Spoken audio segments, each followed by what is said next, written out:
Let us bow our heads and let us pray. Heavenly Father, we lift up to you the words that we are going to hear from you. Lord, may your wisdom be upon me. Anoint me as I deliver your message to your people. Lord, more of you, less of me. I lift up to you and humble myself before you. In Jesus' mighty name, amen.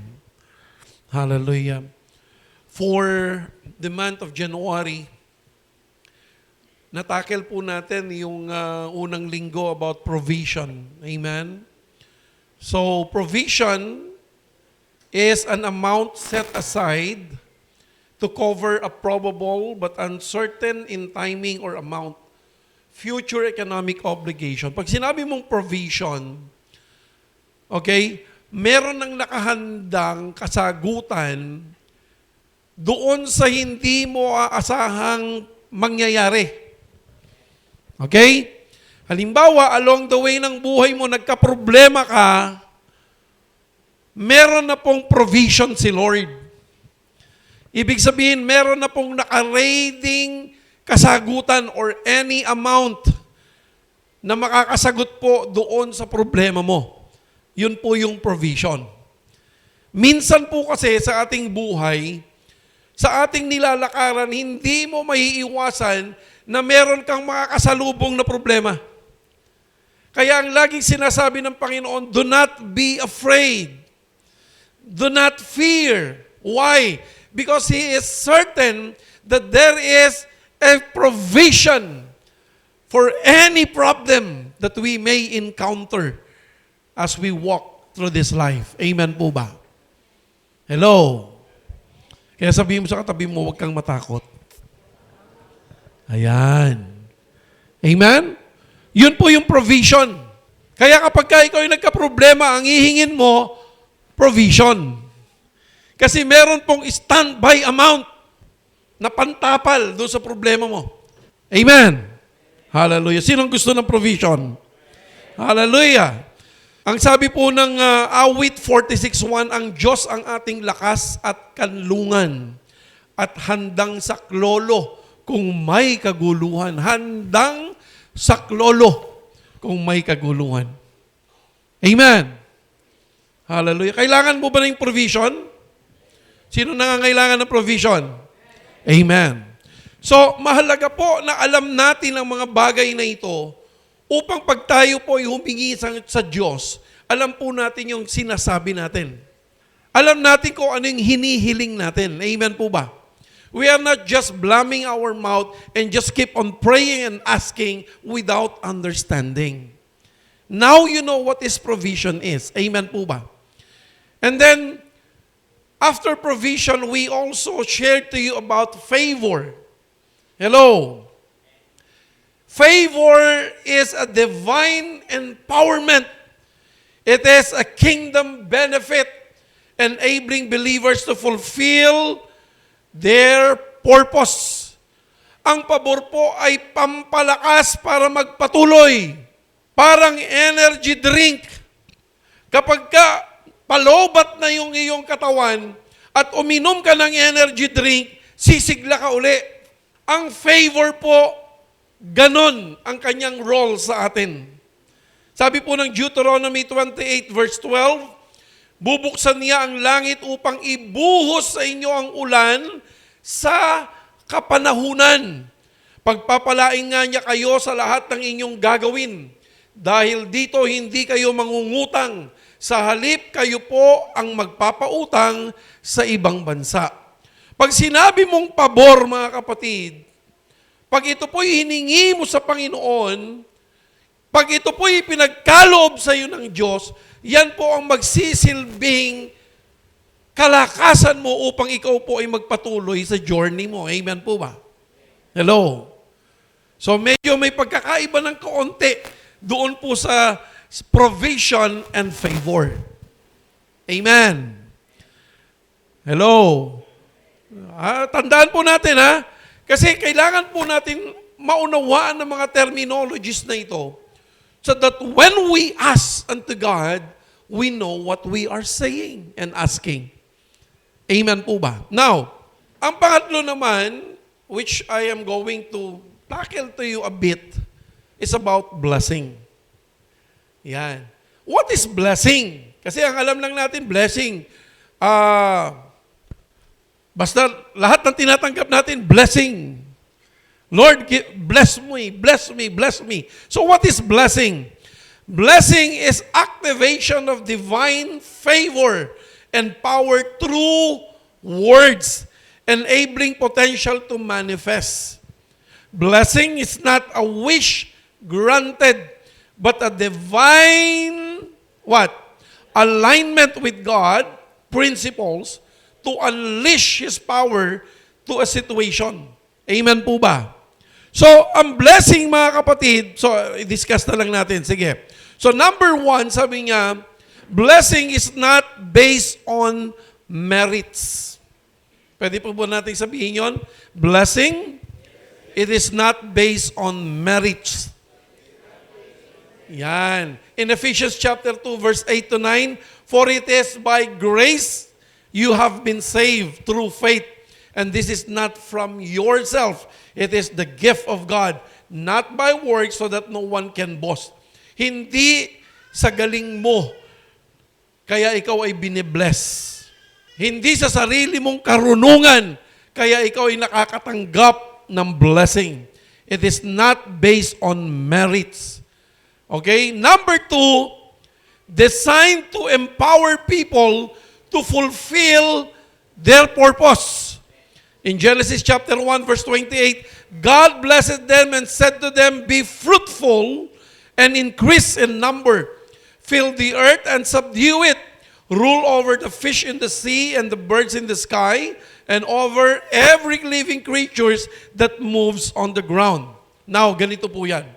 Kapag sinabi mong design, okay, kasama na siya sa umpisa pa lamang. Wala dito si architect, no? So I am a civil engineer. Si Marico is also a civil engineer. When we design a building, mga kapatid, lahat na ng kailangan ng details nandun na sa umpisa pa lang. Amen po ba? So ang blessing, mga kapatid, sa umpisa pa lang ng iyong pagsilang sa mundong ito, kalakip na ang blessing sa'yo. Kasama na ang blessing sa atin. Hello? Katulad halimbawa ng authority. Amen. Pag nakakita ka ng pulis at siya'y naka-uniform, miski hindi magsalita yan at hindi humingi ng blessing, the authority is already there. Meaning to say, the blessing is already present to that person. Hello? Kaya kapag ikaw, hingi ka ng blessing, hindi mo naiintindihan kung anong meron ka. Sapagkat ang blessing sa simula pa lang ay sumasa iyo na. So you need to act like a king, a child of God. You know your authority. Amen po ba? You are blessed to be a blessing. Ang sinasabi po niya. Pagkasilang mo pa lang sa mundong ito, may blessing ka na. Sabihin mo, may blessing ka na. Kaya lang, ang malungkot sa bagay na ito, alam niyo kung ano yung malungkot sa bagay na ito? Nung nagkasala ang sangkatauhan, yung blessing na yan ay nawala rin sa atin. That is why we are asking the blessing again. Amen po ba? Bigyan ko kayo ng example. Si King Saul, si Saul, nawala po ba ang kingship niya o nanatili? Nawala o nanatili? Si King Saul, nawala, nanatili o nawala? Nawala. Napunta yung kingship niya kanino? Kay David. Amen po ba? Nawala yung authority niya as king. Alam niyo po ba na ang blessing ay binabawi ng Panginoon kapag hindi mo nagamit ng mabuti yan? Hello? Halimbawa, ikaw ay pinayaman ng Panginoon, hindi mo ginamit ng tama yan, na mismanage mo, mawawala po yan. Hello? Sino gustong ibalik ng Diyos ang blessing sa Kanya? Mahalaga po ba ang blessing? Yes! Ano pong nangyari kay Isaac? Binless niya sino? Si Jacob and Esau.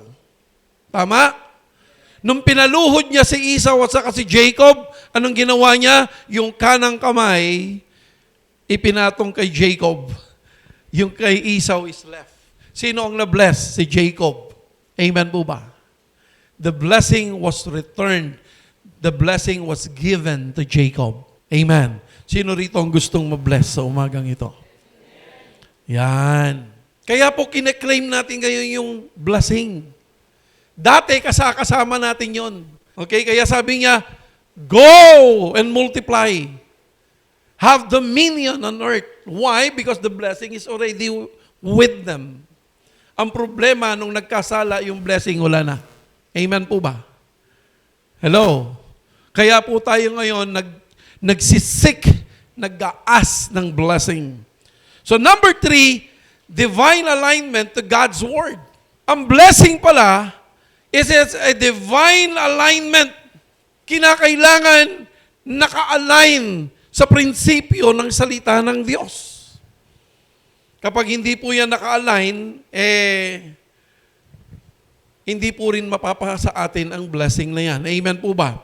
Ang sarap nung umpisa, dahil kasama na po natin ang blessing. Pero ngayon po, we need to exert an effort to receive the blessing.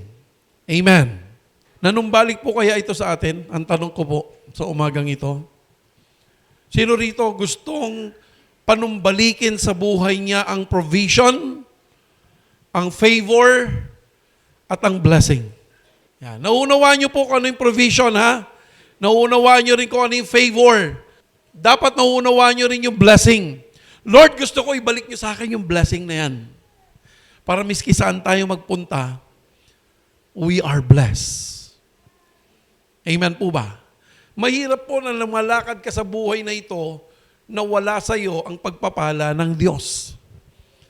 Kaya nga po nauso yung pagmamano, kaawaan ka ng Panginoon. Everyone is seeking for God's presence. Amen po ba? Everyone is seeking for the blessing. Hallelujah. So, yung provision, favor, and blessing, everything is a good thing, sabi nga po niya, in preparation to equip and protect us, His people, for more effective service for the glory of God, the Creator. Sarap nito, paano ka pa matatakot kung meron ka na ng mga bagay na ito? Sinong matatakot sa buhay na ito kung meron siyang favor, meron siyang provision and blessing? Hello?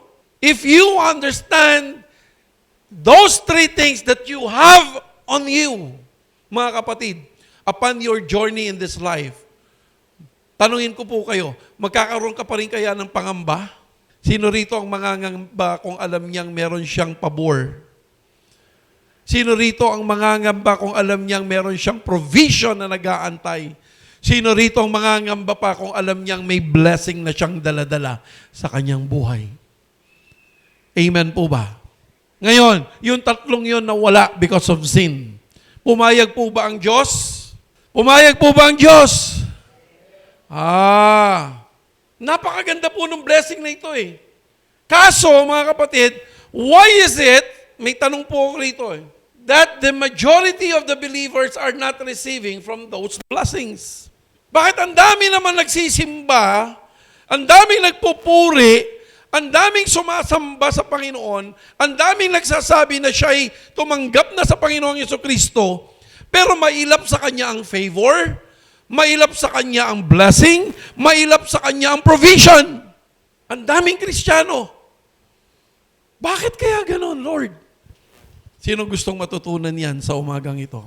Kadalasan, pag sinasabi ng iba, kung kailan pa kami naging Kristiyano, saka pa kami nakaranas at dumami ang problema ko. May narinig na kayong ganon? Kung kailan kami nabautismuhan, saka naman pag nagkasunod-sunod ang problema sa amin. Bakit? Kasi karamihan sa mga tao ngayon, pag tinanggap si Jesus, parang genie kung tingin nila sa Panginoon. Kailangan pagtanggap sa Panginoong Jesucristo, kailangan lahat ng kanilang kasagutan ay masagot antimano.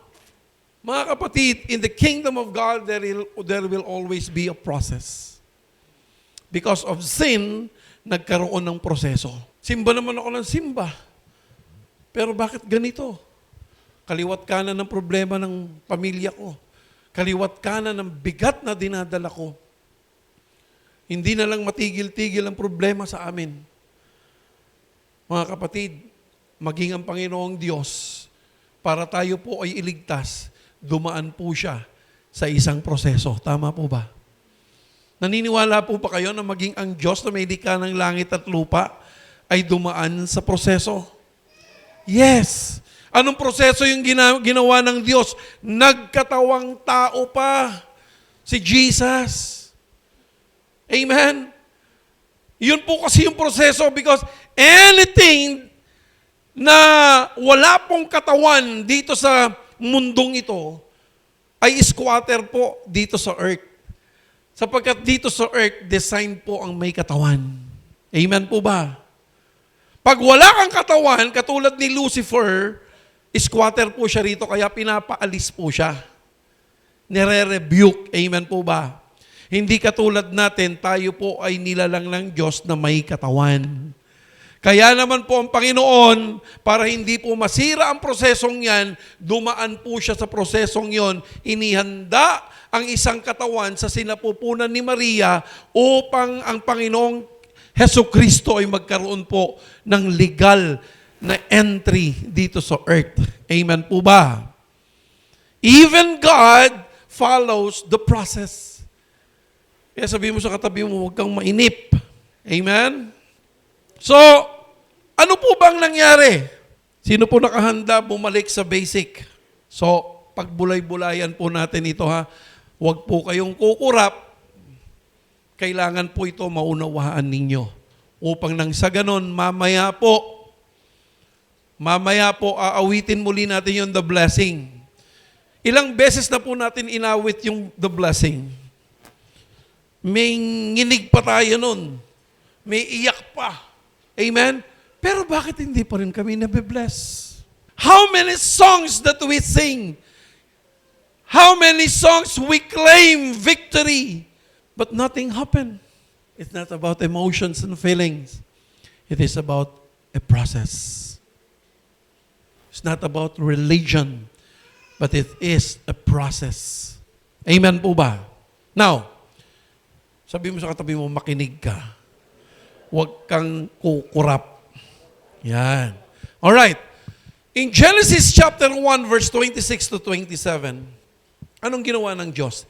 Then God said, let us make mankind in our image, in our likeness, so that they may rule over the fish in the sea and the birds in the sky, over the livestock and all the wild animals and over all the creatures that move along the ground. So God created mankind in His own image. In the image of God, He created them. Male and female, He created them.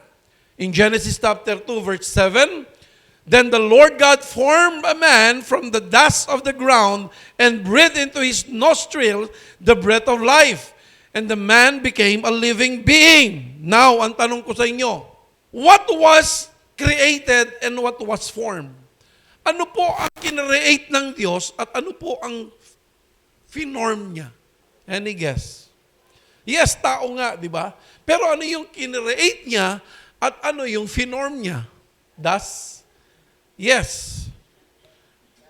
Yung dust nga, yung sabi sa Genesis chapter 2, He formed, then the Lord God formed a man from the dust. So ano yung finorm niya? Body. Ano yung kinreate ng Diyos? He created the soul for the body. Anong meron sa soul? Will, mind, and emotions. Anong meron sa body? The five senses. So God created the soul. And then He formed a body from the dust. Hallelujah. Soul is what God created like His image and likeness. Tripartite din po siya. May mind, will, and emotion. And body is what He formed. Spirit is what He gave for life. Okay, importante po ito na malaman natin, ha. Ang Espiritu po, nung umpisa, ibinibigay. Uy, kailangan maunawaan nyo ito. Basic po ito, foundation po ito.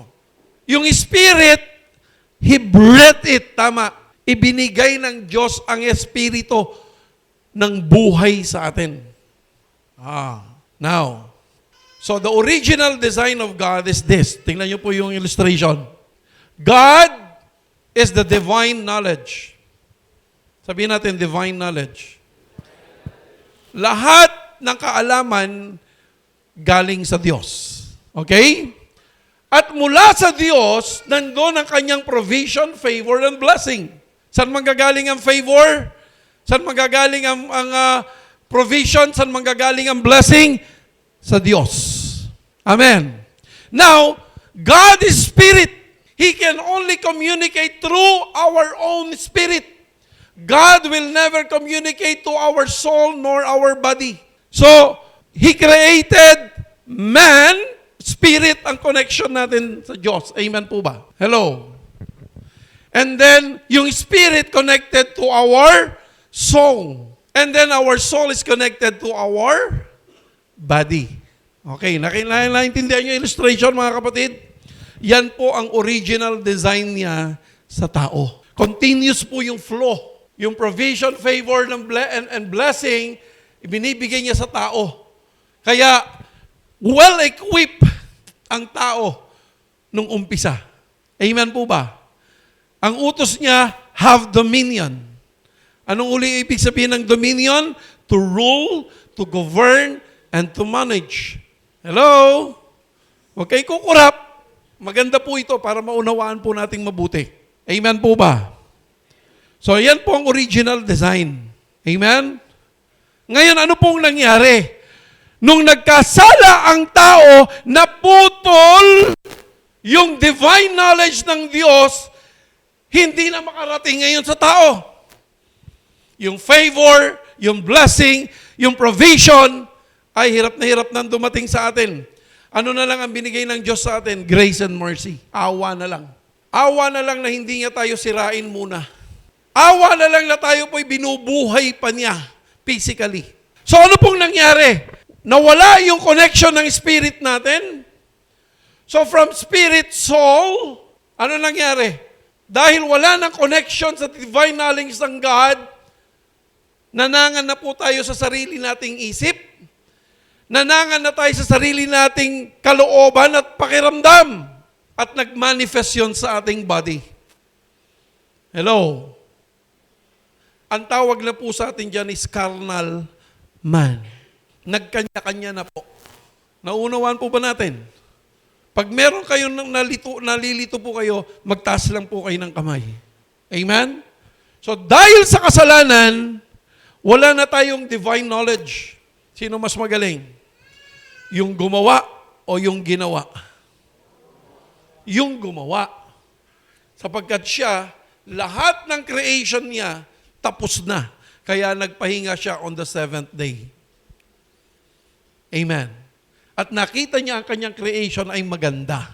Pagka ang Diyos na po ang nagsalita ng ganon, ibig sabihin perfect na po yun.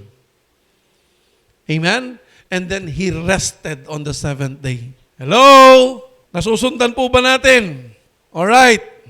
Sino rito ang gustong... So ano pong nangyari? Sabi po dito, naging soul-driven na tayo. Ang nagpapatakbo na ay ang ating isip, kalooban at emosyon. No more favor, blessings, and provision. Grace and mercy na lang. Ano pa? Number 2, nagdedesisyon ayon na lamang sa ating 5 senses ng body, kaya madali na tayong maapektuhan. Tama po ba? Napakadali nating ma-offend.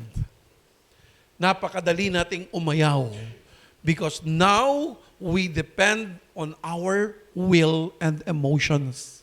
Kaya ang nangyari in the Old Testament after Adam and Eve ay nagkasala, ngipin sa ngipin. Even Cain and Abel, pinatay ang kanyang kapatid. Amen po ba? Why? Because they just depend on their emotions and feelings and the five senses. Pumasok na ang sari-saring kasalanan. Selos, inggit, lahat na. Kayabangan, lahat pumasok na. Why? Dahil tayo po ay soul-driven na, not spiritual-driven. Hindi na natin nararanasan ng Diyos dahil wala na tayong connection sa Kanya. Kaya tayo ay tinatawag na spiritually dead. Tingnan mo ang katabi mo, spiritually dead. Mahirap. Kasi lahat naman tayo buhay. Mamaya, makikita po natin yan. Hallelujah. Now, pumayag ba ang Diyos na tuluyan tayong mawasak? Hello? Alright. Tingnan po natin ay Isaiah chapter 46, verse 9 to 10. Anong po sabi niya? Remember the former things, those of long ago. I am God and there is no other. I am God and there is none like me. In verse 10, anong sabi niya? Ano sabi ng Diyos? I make known the end from the beginning, from ancient times, what is still to come. I say, my purpose will stand and I will do all that I please. Nagkasala man ng tao, pero ang sinasabi ng Diyos, hey, I'm still God. Alam ko ang umpisa at dulo ng pangyayaring ito. At kung ano man ang kalooban ko, maggaganap ito. Amen po ba? Now, this is the illustration that we are teaching you. Okay, tingnan niyo po ito. I make known from the beginning to end. Alam na ng Diyos ang magaganap sa umpisa at hanggang dulo. Okay? Can you say amen? Now, He created man. Anong sabi niya sa tao? Have dominion. Lakaran mo from the beginning to end, magkaroon ka ng dominion. Bakit may dominion ka? Kompleto ka eh. Meron kang provision, meron kang blessing, meron kang favor. Kayang-kaya mong matapos hanggang end. But what happened? Nagkasala ang tao, nagkaroon ng fall. Kaya tayo po ay tinawag na spiritually dead. Lumakad na wala sa linya ng Diyos. Nahulog po tayo sa kasalanan. Amen? Kaya dito ang tawag po sa atin, spiritually dead. Kaya sabi sa Ephesians 5, tayo po ay itinuring na mga patay. Tingnan mo yung katabi mo kung patay. Sino rito gustong makipag-associate sa mga patay? Kumain ka, kasabay mo, patay. Matulog ka, katabi mo, patay. Gusto nyo yun? Namamasyal ka, kahawak mo, zombie, patay. Okay? So, ano nangyari after this? Grabe pong ginawa ng Panginoon. Amen po ba? In Isaiah chapter 9, verse 6 to 7, for to us a child is born, to us a son is given. Dalawa yan. Child is born in the flesh. Yung son is from God, which is Christ. Yung Jesus, flesh. Yung Christ is the Son. Spiritual. Kaya nga si Maria, he was conceived by the Holy Spirit. It is not the sperm of Joseph and Maria that formed Jesus in his womb, kundi Espiritu. Okay, dalawa po yan. For to us a child is born, to us a son is given, and anong dala-dala ni Jesus? Government.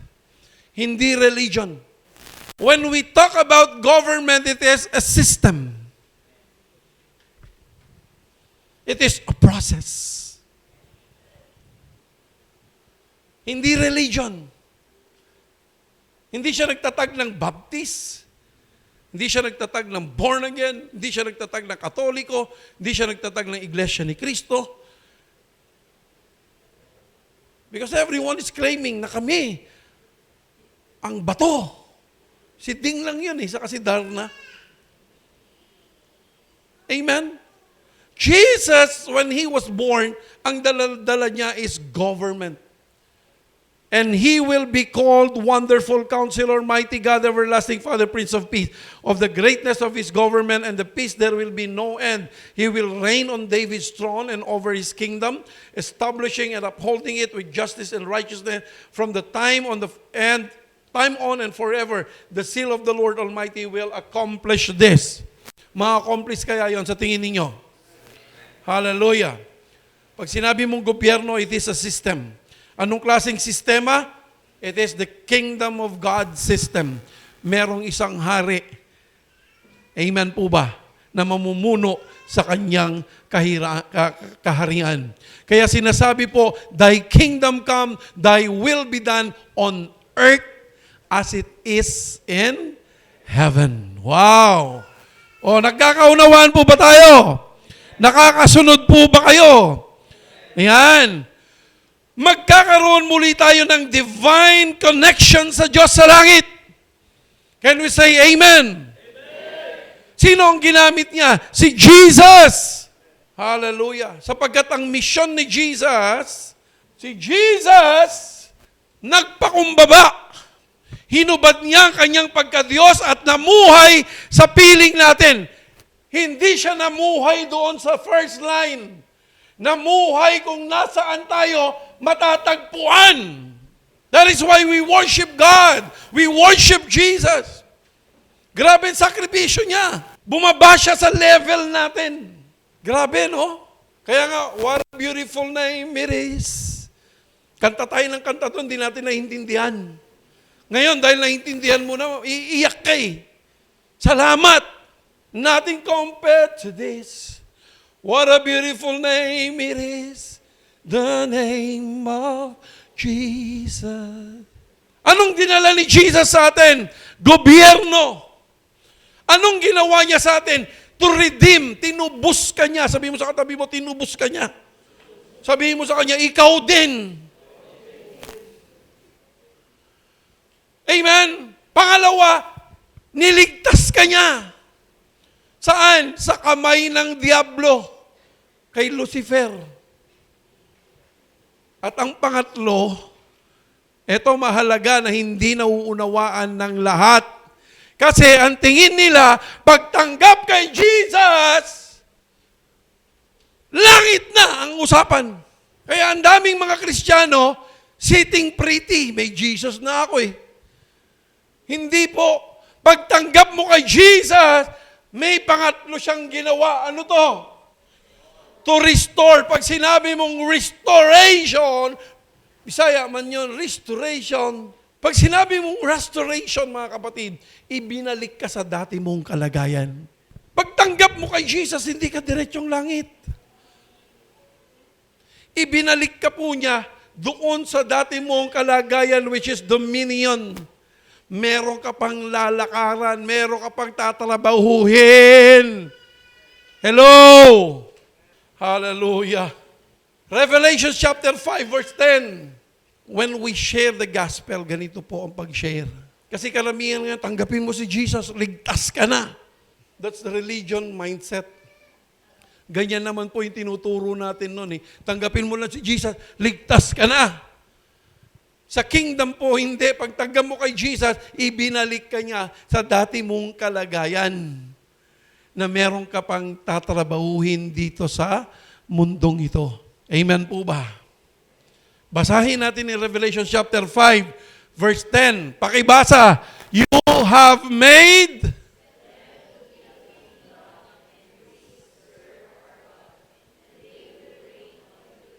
Saan daw tayo magre-reign?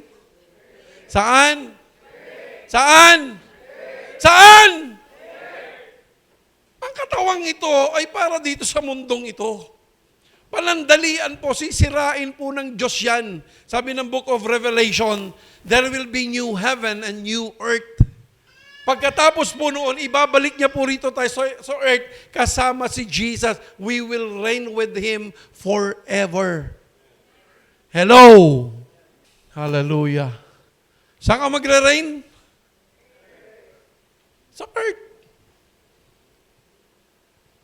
Maaring dadalhin tayo sandali sa heaven para maintindihan natin kung anong kultura meron doon. Ipapakita sa atin doon, ganito ang kultura namin sa langit. Pagbalik mo sa earth, ganyan dapat ang ipakita mo doon. Kung ikaw ay Pilipino, miski nasa Canada ka, ang kultura ng Pilipino ay daladala mo, miski nasa Canada ka. Amen po ba? Same on us. Our culture must be a culture from heaven, even though we are on earth. Naintindihan po ba ninyo, mga kapatid? Sige, tuloy natin. Yan. Tingnan nyo po ito. Sino magre-reign sa earth? The seventh angel sounded his trumpet, and there were loud voices in heaven, which said, the kingdom of the world, ano daw bang nangyari? Has become the kingdom of our Lord and of His Messiah, and He will forever and ever. We will reign on earth. Jesus will also reign on earth. Kasama po tayo doon. Hello! Ay, nako. Now, ano ang kailangan para makuha natin ang lahat ng pagpapala? Provision, favor, and blessing. Hello? Nung nagkasala ang tao, matagal po nababad sa pagiging soul-driven. Matagal po tayong ang sariling diskarte natin sa mundong ito ay ang sariling pag-iisip natin. Huwag niyo akong pakialaman, buhay ko to. Diskarte ko to. That is why in the book of Romans chapter 12, verse 1 to 2, it says, therefore, I urge you, brothers and sisters, in view of God's mercy, to offer your bodies as a living sacrifice, holy and pleasing to God. This is your true and proper worship. In verse 2, it says, do not conform to the pattern of this world. There is a pattern, there is a system of this world. Sinful ang nature ng mundong ito. Kaya nga po gugunawin pa po yan eh. Okay? But, be transformed by the renewing of your mind, then you will be able to test and approve what God's will is, His good, pleasing, and perfect will. Amen po ba? Sa pagiging Kristiyano po natin, it is not just about information. Ang dami na nating information. Marami ka nang alam, kaya dapat ka nang itumba. Ang mga Kristiyano, ang gagaling makipagdebate, pero hindi nakikita sa buhay nila. Bakit? Magaling lang ang information nila, pero walang transformation. Nakita niyo po yung original design ng Diyos, mga kapatid? When we receive Jesus as our Lord and Savior, we are now reconnected again to the divine knowledge of God. Are you not happy about that? Sino rito ang tumanggap na kay Jesus? Sabi mo, ako yun. Don't you understand the benefit of accepting Jesus? Kaya nga po napakahalaga. You must be born again.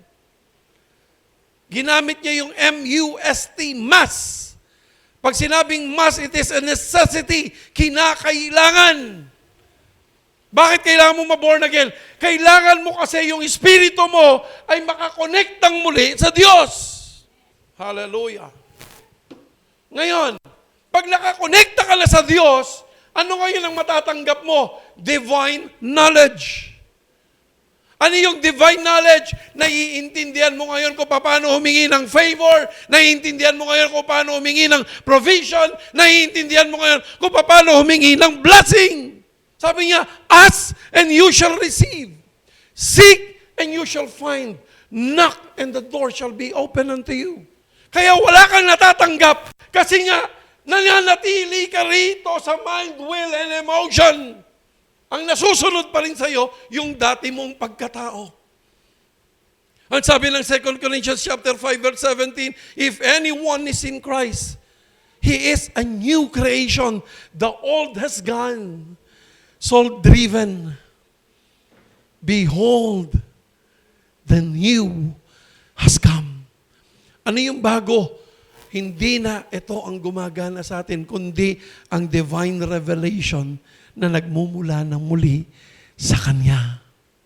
Kaya kapag ikaw ay tumanggap sa Diyos, mga kapatid, sa Panginoong Jesucristo, muli Kanyang iko-connecta sa divine knowledge ng Diyos. Ano ang unang-unang mangyayari sa iyo? Your mind will be renewed. Hanggat hindi nagbabago yan, ibig sabihin hindi mo naintindihan yung reconnection mo. Hello? Masakit tanggapin. Biri mo, anak ka halimbawa ng isang kumpanya, may-ari ng malaking kumpanya. Pagpasok mong gano'n, hinaharang ka ng mga gwardiya. Kasi wala kang alam. Pero kung alam mo na anak ka talaga, sasabihin mo doon sa gwardiya, do you not know me? Don't you see my ID? Ayala? I'm Unga Ayala. Ayala ako, anak ako. Iba nangangatog pa siguro yung gwardiya. Amen? Kailangan mabago po ito. Yan po ang unang senyales ng totoong nakakonekta sa Diyos. Kung hanggang ngayon ganyan ka pa rin mag-isip, katulad pa rin nung dati, mas malala pa, ibig sabihin, hindi ka po talagang born again. If your mind is renewed, will, that is, surrendered. Katulad ni Jesus, Father, into thy hand, sabi niya, Father, not my will, but thy will be done. Hi. Hello? Sino po ang napilitan magsimba lamang ngayon? Alam niyo kung nauunawaan niyo po ito? Ano sabi nung kanta rin kanina? I surrender. May ka nang patayin gano'n. Wala ano. Iba pala. Pumasok lang sa isip ko. Sino sa inyong paggising sa umaga nananalangin sa Diyos? Bakit ka nananalangin? Because you are practicing your right as a citizen. Kasi pinag-uusapan po natin dito, citizenship, hindi membership. Pag citizen ka ng isang bansa, alam mo dapat ang karapatan mo. Amen? Alam mo dapat kung paano mo i-claim ang favor. Alam mo dapat ang karapatan mo i-claim ang provision. Alam mo ang karapatan mo i-claim ang blessing. Pero anong ginagawa ng mga tao pagkagising sa umaga? Cellphone. Why? Because lack of understanding. Hosea 4:6, my people are destroyed for lack of knowledge. Hindi mo alam kung anong karapatan meron ka. Sinasayang mo ang oras at panahon mo. Para kang kawawang-kawawa pag may problema, hindi mo alam na merong provision, nag-aantay lang na solusyon para sa'yo. Hindi mo makuha-kuha. Bakit? Wala kang alam. You do not have confidence. But when you know and understand, hey, I am a son of God. I am a citizen of God. Lord, may problema ako. Can I claim for that provision? Answer my prayer. Daddy, kailangan ko ng 100 million. Sabi ng Lord, anak, ang nireserve ko sa iyo is 1 billion. Kausap ko na si Martin Rowe from Walden. Pero Lord, 100 million lang ang kailangan ko eh. Not my will, but thy will be done. No, sabi ng Diyos, what I want to give you is 1 billion. I will bless you to be a blessing. Hello? Are we beginning to understand who you are? What else? Emotions that is healed.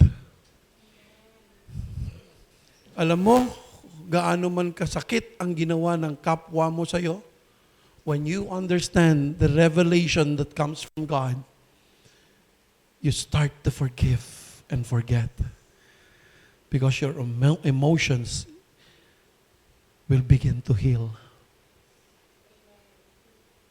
Kung hanggang ngayon hindi ka pa rin nakakapagpatawad, baka hindi mo naiintindihan ng revelation ng Lord. Hallelujah. Hallelujah. And then it will always manifest in the body, the physical form, a vessel. Amen po ba? Hello? Sino rito ang gustong mag-claim? So paggising pa lang sa umaga, Lord, I would like to claim my protection. I will go out in this house having your protection with me. Lord, bigyan mo ako ng bodyguard. I charge the holy angels to go ahead of me. Grabe. Sinong gustong i-practice yon mula ngayon? Lord, may dumating na bill. Wala pa akong pera eh. I would like to claim my provision. Nandiyan na yung magpuputol. Lord, provide me your favor. Harapin mo yung nagpuputol. Kuya, sasabihin ng, bakit? Bubulagin yung tao. Bakit? Hindi po. Sumilong lang po ako. Ganun ba? Lord, may sakit sa ganito. Lord, I would like to claim the healing right now. You said in your words, tandaan nyo, the blessing is according to the divine alignment. Ano uli ang pananampalataya? Ang pananampalataya, pinaniniwalaan mo ang mga bagay na nasabi na ng Diyos. Lahat ng galing sa divine knowledge, bumaba sa espiritu mo, pinaniwalaan nitong soul mo, then you have faith. Amen? Sabi niya, whether you eat or drink, do it all for the glory of God. Miski anong simpleng bagay ang didesisyonan mo, dapat naka-align sa divine knowledge ng Diyos. Hello? Kaya lumaki ako ng ganito, kung ano-anong kinakain ko. Pati pala pagkain, tinatanong sa Panginoon. Sorry Lord, I rebuke myself. Pati sa relasyon, sige ka ng sige. Itanong mo sa Lord. Hindi kay Soriano. Itanong mo kay Soriano. Biblia ang sasagot. Hindi gano'n. Itanong mo sa Diyos. Banal na Espiritu ang sasagot. Amen? Hindi makukuha ang divine blessing, favor, and provision sa pamagitan ng emotions, will, and mind. Never. Makukuha lang yan kung ikaw ay nakakonekta doon at nababago yung isip mo, nakasurrender yung kalooban mo, yung emosyon mo ay magaling na. Amen! Nauunawaan na po ba ninyo kung ang pagkatao natin? Sino rito ang tumanggap na sa Panginoong Jesucristo? Hallelujah! So alam nyo na kung anong gagawin. Amen po ba? In conclusion, the sign of a real connected to God is a changed life.